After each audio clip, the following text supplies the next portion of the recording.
आप सभी को नमस्कार। कैसे हैं? आशा करता हूँ ठीक होंगे।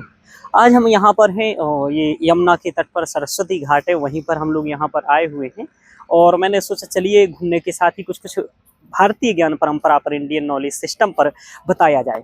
इंडियन नॉलेज सिस्टम ऐसा ही एक सब्जेक्ट उभरा है कि जो वस्तुतः सैद्धांतिक नहीं है, कक्षाओं में पढ़ाया जाने लायक नहीं है। ये सब्जेक्ट ही वस्तुतः ऐसा ही है कि भारतीय ज्ञान परंपरा, भारतीय व्यवहारिकता से जोड़ करके ही इसे पढ़ाया जाए।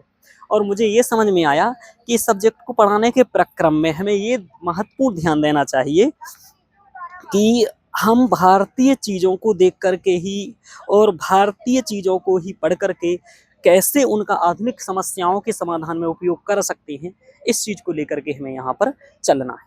सबसे पहले पहले आप लोग जानते होंगे भारतीय ज्ञान परंपरा क्या है, मैं थोड़ा सा बता देता हूँ।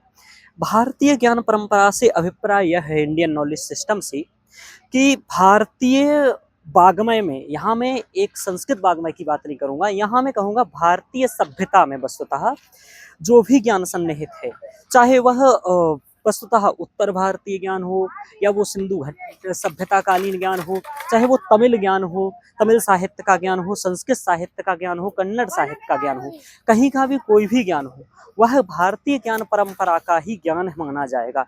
यानी कि यदि वो आदिवासी जनजातियों में भी सन्निहित ज्ञान है या फिर वो किसी भी वर्ग के पास कोई भी ज्ञान सन्निहित है, वह सब ज्ञान भारतीय है। यहाँ पर संस्कृत ज्ञान परंपरा नहीं रखा गया, भारतीय ज्ञान परंपरा रखा गया।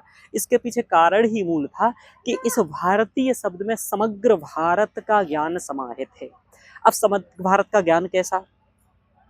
तो समग्र भारत का ज्ञान ऐसा कि उत्तर भारत है, दक्षिण भारत है, पूर्वोत्तर भारत है, इन्होंने अपने इनकी विविधता के साथ जो एकता थी, तो क्षेत्रीय जो विविधता थी इलाज करने की, जैसे कि अब मैं इलाज एक स्वास्थ्य का उदाहरण लेकर के मैं बात करूंगा। इसके अंतर्गत प्राचीन भारत में सन्निहित जो कुछ भी ज्ञान है या फिर आधुनिक भारत तक भी जो सन्निहित ज्ञान है, जिसका उद्घाटन नहीं किया गया, उद्घाटित नहीं है, छुपा हुआ है या क्षेत्रीय स्तर पर है, उस और वे बहुत ही उपयोगी है, उसको लेकर के हम कैसे एक बीज को लेकर के वृक्ष बना सकते हैं और उस वृक्ष का कैसे हम समाज की समस्याओं को दूर करने में उपयोग कर सकते हैं, यही वस्तुतः भारतीय ज्ञान परंपरा है। यहाँ एक विषय नहीं, यहाँ दर्शन, साहित्य, आयुर्वेद, चिकित्सा, अर्थशास्त्र, राजनीति शास्त्र, सभी प्रकार के शास्त्र इसमें समाहित हैं। यानी कि राजनीतिक ज्ञान हो अथवा आर्थिक ज्ञान हो अथवा सामाजिक ज्ञान हो, सभी प्रकार के ज्ञान इसमें सन्निहित हैं। अब ये पता कैसे चलेगा? वस्तुतः प्राचीन भारत में यदि ज़्यादा आप जाना चाहें, ठीक है, तो उसके लिए संस्कृत वाङ्मय में जो सन्निहित ज्ञान है वो एक ज़्यादा ज्ञान है। जैसे वैदिक काल से जब आप आरंभ करेंगे, जैसे हड़प्पा काल से ही आप आरंभ करेंगे, तो हड़प्पा कालीन लिपि को पढ़ा नहीं गया है, तो उसके ज्ञान को हम पुरातात्विक अवशेषों आदि के ज्ञान पर ही पता करते हैं। ऐसे ही सिंधु घाटी सभ्यता जब आपके सिलेबस में जो लगी हुई है IKS में, तो उसमें यही लगा हुआ है कि सिंधु घाटी सभ्यता की जो प्रणाली थी वह कैसी थी, उसका क्या आधुनिक कोई उपयोग कर सकते हैं, तो वहाँ पर लगा हुआ है। वहाँ पर संस्कृत नहीं है, लेकिन वैदिक काल के बाद, वैदिक काल में वहाँ पर चतुर्दश विद्याओं की फिर चर्चा सिलेबस के आप में के है। वहाँ पर चतुर्दश विद्याओं की चर्चा इसलिए है कि आप वेद में समझे, वेद, ब्राह्मण, आरण्यक, उपनिषद के साथ जो दार्शनिक ग्रंथ हैं, मीमांसा हुए, न्याय हुए, इन सब की जो चतुर्दश प्रणालियाँ हैं, चतुर्दश जो ज्ञान के सिस्टम हैं, उनके बारे में आपको समझना है। तो यहाँ पर मेरा कहने का मतलब ये है कि प्राचीन भारत में आर्थिक ज्ञान हो, सामाजिक ज्ञान हो, राजनीतिक ज्ञान हो, जो कुछ भी सन्निहित जहाँ पर भी है, उसका कैसे उपयोग करना है।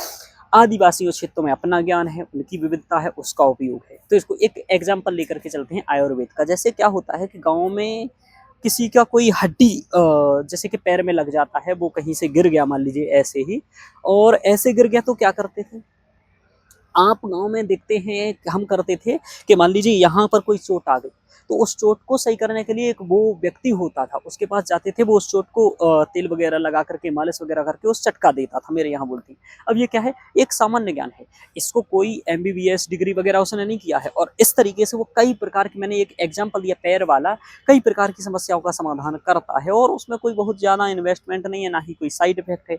ये भारतीय ज्ञान है, इसका कैसे उपयोग कर सकते हैं। ऐसे ही कोई चोट हमें लग जाती है, चोट लगने के लिए हम नीम का वो लेते थे और उसको लगाते थे।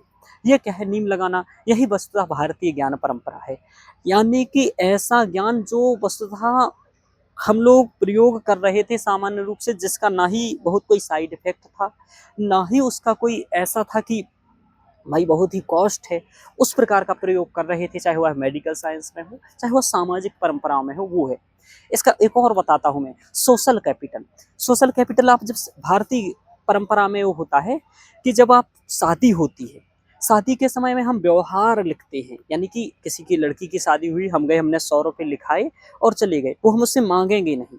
अब उसका ऐसा करने में लगभग उसकी आर्थिक सहायता 2 लाख, 3 लाख, 50,000 जितनी भी हो, आर्थिक सहायता होती थी। उसका कोई भी उसे ऐसा प्रेशर नहीं होता था कि वो इसको चुकाएगा। वस्तुतः इसके लिए उसे किसी भी कोलेटरल या संपार्श्विक की आवश्यकता नहीं होती थी।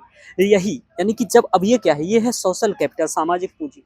सामाजिक उसे इन्वेस्टमेंट भी नहीं करना पड़ रहा है और आवश्यकता पर कुछ नॉलेज भी उसे मिल रहा है। यही है भारतीय ज्ञान परंपरा। तो इसको लेकर के हम देखते हैं कि ऐसा सोशल कैपिटल का कंसेप्ट है। धीरे धीरे ये हो रहा है, इसका कमी भी हो रही, चूंकि बैंक आदि, शेयर मार्केट आदि, बैंक आदि का कंसेप्ट आ गया है।